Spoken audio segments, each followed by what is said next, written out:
Sarah and Emily hustled down the steps of the old dimly lit train station, their breath forming clouds in the chilly night air.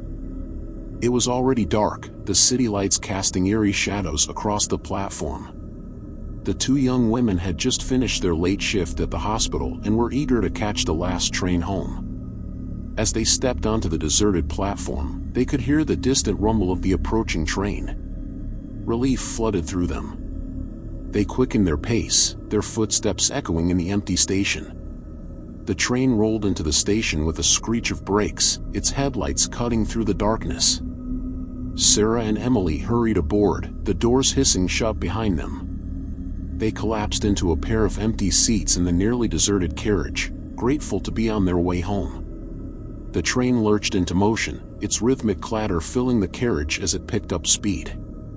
Sarah leaned back in her seat, closing her eyes as exhaustion washed over her.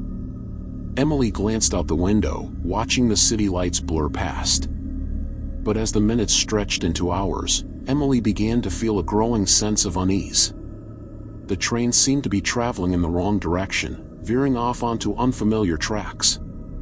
She exchanged a worried glance with Sarah, who sat up straighter in her seat, her brow furrowed in confusion. "Did we miss our stop?" Sarah asked, her voice tinged with apprehension. Emily shook her head, her heart pounding in her chest. "No, this isn't right. We're going the wrong way." The two women exchanged nervous glances as the train rumbled deeper into the night. They were alone in the carriage, the other passengers having disembarked at earlier stops. Sarah reached for the emergency communicator mounted on the wall, but to her horror, it was dead, no response coming from the other end.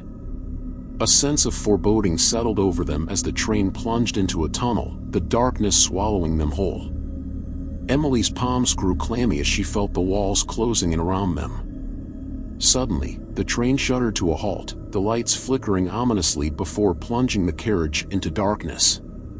Sarah let out a strangled gasp, her hand tightening around Emily's as they were engulfed in an eerie silence. "What's happening?" Emily whispered, her voice barely audible over the pounding of her heart. "I don't know," Sarah replied, her voice trembling. "But we need to get out of here." But as they moved to the doors at each end of the carriage, they found them locked tight, no amount of pushing or pulling budging them an inch.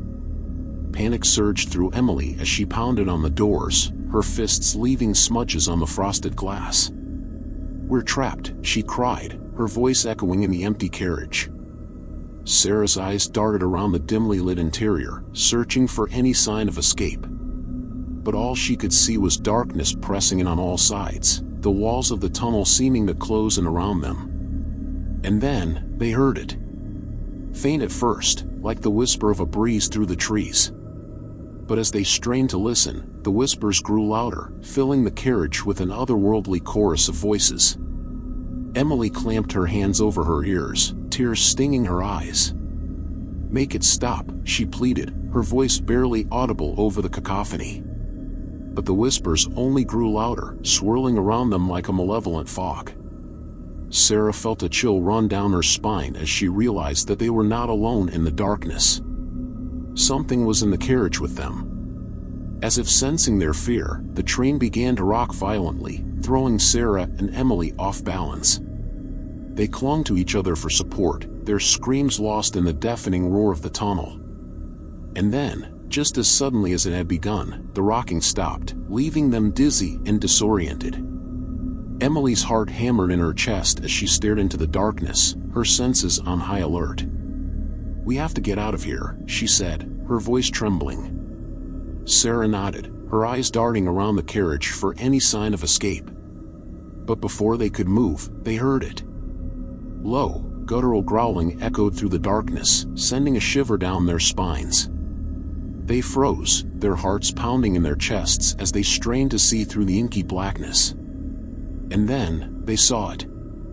A pair of glowing eyes, like hot coals in the darkness, fixed on them with an unblinking stare. Emily's breath caught in her throat as she realized there was more than one of them.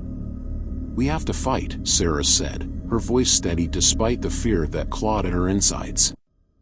With a shared nod, they braced themselves for the inevitable confrontation, their hands clenched into fists as they prepared to defend themselves against the unseen menace. But as the creatures lunged as one out of the darkness, all they could do was scream.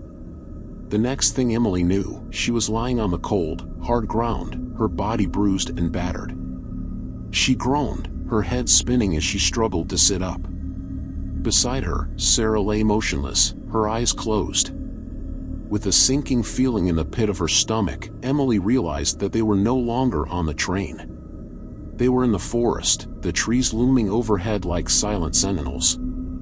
Panic surged through her as she realized that they were alone, with no way of knowing how to find their way back to civilization. But as she looked around, she saw that they were not alone. In the shadows, she could see the glowing eyes of the creatures that had attacked them on the train, their forms shifting and swirling like smoke in the darkness.